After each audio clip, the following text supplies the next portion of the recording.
તો મિત્રો અમારે જવું છે ગાય માટે ઘાસ લેવા. તો એ ઘાસ લેવા માટે તમને એમ થતું હોય એટલું મોટું ટ્રેક્ટર લઈને, પણ ટ્રેક્ટર લઈને એટલા માટે જઈશ કે એક જગ્યાએ છે ને અમે બાજરીનો ચારો રાખેલો છે શુકલ, તો એ ભરવા જવાનો છે. તો એમાં તો જાજો હોય એટલે ટ્રેક્ટર લઈને ભરવા જવું. આવું તો નાયરું કે મારે આવું છે. મેં હાલો હાલો ખાઈ કે નાસ્તો કરી. નાયરું ઘરે ફટાફટ ગઈ.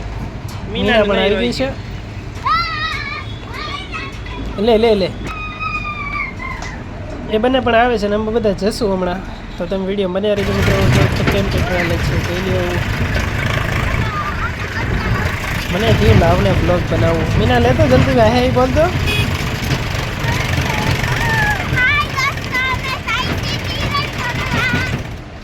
બોલ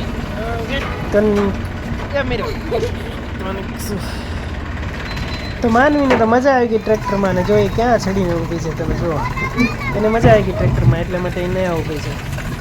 તો અમે બધા લોકો આવ્યા હતા અને જો આ ખેતરમાંથી છે ને એમનું અંદર હતું તો ભરતા હતા. એટલું ભરાઈ ગયું છે.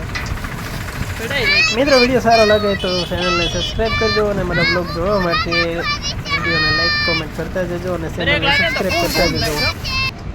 તો મિત્રો જોવો તમે ભરાઈ ગયું છે આખું ટ્રેક્ટર ને હવે હું પાછો ઘરે ખાલી કરવા જવાનું છે. તો ઘરે પૈસા જઈએ. આખું ભરાઈ ગયું છે તો હું તો ઉપર જ બેઠો રહીશ કેમ કે ટ્રેક્ટર ચાલે છે ને હું બેઠો રહીશ. વિડીયો સારો લાગે તો પ્લીઝ લાઈક કોમેન્ટ કરી દેજો.